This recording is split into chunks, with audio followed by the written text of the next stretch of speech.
ಗಂಡ ಸನಾಯಿ ಸಹವಾಸ, ಹೆಂಡತಿ ಮಕ್ಕಳ ಉಪವಾಸ ಯಾರು ಕೂಡ ಇರುತ್ತೆ, ಪುರುಷರು ನಮ್ಮ ಕೂಡ ಇರುತ್ತೆ. ಅದು ಬೇಕಾ?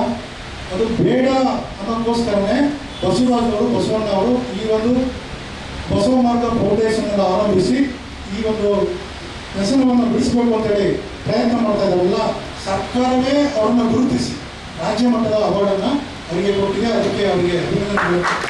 ಬಸವ ಮಾರ್ಗದಲ್ಲಿ ಕಂಪಿಸಿದ ವಚನಗಳು, ವ್ಯಸನಮುಕ್ತ ಜೀವನ ಕುರಿತು ವಿಶೇಷ ಉಪನ್ಯಾಸ. ಶರಣ ಸಾಹಿತ್ಯ ತಾಲೂಕು ಪರಿಷತ್ ಸಹಯೋಗದಲ್ಲಿ ಕಾರ್ಯಕ್ರಮ ಆಯೋಜನೆ. ಶರಣ ಸಾಹಿತ್ಯ ತಾಲೂಕು ಪರಿಷತ್ ಮತ್ತು ಬಸವ ಮಾರ್ಗ ಫೌಂಡೇಶನ್ ವತಿಯಿಂದ ಬಸವ ಮಾರ್ಗ ವ್ಯಸನಮುಕ್ತ ಮತ್ತು ಪುನರ್ವಸತಿ ಕೇಂದ್ರದಲ್ಲಿ ವಚನಗಳಲ್ಲಿ ವ್ಯಸನಮುಕ್ತ ಜೀವನ ಕುರಿತು ವಿಶೇಷ ಉಪನ್ಯಾಸ ಕಾರ್ಯಕ್ರಮ ಆಯೋಜನೆ ಮಾಡಲಾಗಿತ್ತು. ಮನುಷ್ಯನಿಗೆ ಆರೋಗ್ಯವೇ ನಿಜವಾದ ಭಾಗ್ಯ. ಆರೋಗ್ಯ ಚೆನ್ನಾಗಿದ್ದರೆ ಮಾತ್ರ ಸಾಧನೆ ಮಾಡಲು ಸಾಧ್ಯ. ಕೆಟ್ಟ ವ್ಯಸನಗಳಿಗೆ ಮನುಷ್ಯ ಬಲಿಯಾಗಬಾರದು. ಆದರೆ ಕುಡಿತ, ಮದ್ಯಪಾನ ವಾಸ್ತವದ ದಿನಗಳಲ್ಲಿ ಫ್ಯಾಷನ್ ಆಗಿ ಬದಲಾಗಿದೆ. ಮದ್ಯ ವ್ಯಸನದಿಂದ ಹಲವು ಕುಟುಂಬಗಳು ತೊಂದರೆಗೆ ಸಿಲುಕಿವೆ. ಅರಿವಿನ ಕೊರತೆ ನಮ್ಮನ್ನು ದುಶ್ಚಟಗಳಿಗೆ ದೂಡ್ತಾ ಇದೆ. ಶಾಲಾ ಕಾಲೇಜು ಹಂತದಲ್ಲೇ ಈ ಬಗ್ಗೆ ಅರಿವು ಮೂಡಿಸಬೇಕು. ವ್ಯಸನಿ ಗೌರವಯುತ ಜೀವನ ಮಾಡಲು ಮುಂದಾಗಬೇಕು. ವ್ಯಸನಮುಕ್ತ ಸಮಾಜ ನಿರ್ಮಾಣ ಮಾಡಬೇಕು ಎಂದು ನಮ್ಮ ಶಿವ ಶರಣರು ದೊಡ್ಡ ಹೋರಾಟವನ್ನೇ ಮಾಡಿದರು.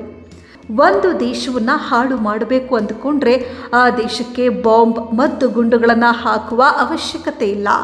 ಆ ದೇಶದ ಯುವಕರು ವ್ಯಸನಕ್ಕೆ ಬಲಿಯಾದರೆ ಆ ದೇಶ ತಂತಾನೇ ದಿವಾಳಿಯಾಗುತ್ತೆ. ಇದಕ್ಕೆ ಎಷ್ಟೋ ಪಾಶ್ಚಿಮಾತ್ಯ ದೇಶಗಳು ಉದಾಹರಣೆಯಾಗಿ ನಮ್ಮ ಕಣ್ಣ ಮುಂದೆ ಇಂದಿಗೂ ಇವೆ. ನಮ್ಮ ದೇಶದ ಪಂಜಾಬ್ ರಾಜ್ಯದಲ್ಲಿ ಮನೆ ಮನೆಗೂ ವ್ಯಸನಿಗಳು ಹುಟ್ಟುಕೊಂಡಿದ್ದಾರೆ. ಇದು ಇದೇ ಮಾದರಿಯಲ್ಲಿ ಮುಂದುವರೆದ್ರೆ ದೇಶದ ಕತೆ ಏನು ಎಂಬುದರ ಕುರಿತು ತುರ್ತಾಗಿ ಯೋಚಿಸಬೇಕಿದೆ. ವ್ಯಸನಕ್ಕೆ ದಾಸರಾದವರು ತಮ್ಮ ಕುಟುಂಬವನ್ನು ಕೂಡ ಒಮ್ಮೆ ನೋಡಿಕೊಳ್ಬೇಕು ಎಂದು ಕಿವಿಮಾತು ಹೇಳಿದರು. ಕಾರ್ಯಕ್ರಮದಲ್ಲಿ ಸಾಹಿತಿ ಡಾಕ್ಟರ್ ಮುಡಿಗೊಂಡ ಎಸ್ ಪುಟ್ಟಪ್ಪ, ಗಾಯಕ ಚನ್ನಬಸಪ್ಪ, ಬಸವಮಾರ್ಗ ವ್ಯಸನಮುಕ್ತ ಮತ್ತು ಪುನರ್ವಸತಿ ಕೇಂದ್ರದ ವ್ಯವಸ್ಥಾಪಕ ಮಹೇಶ್, ಸಿಬ್ಬಂದಿ ಮಂಜುನಾಥ್, ಆನಂದ್ ಇತರರು ಹಾಜರಿದ್ದರು.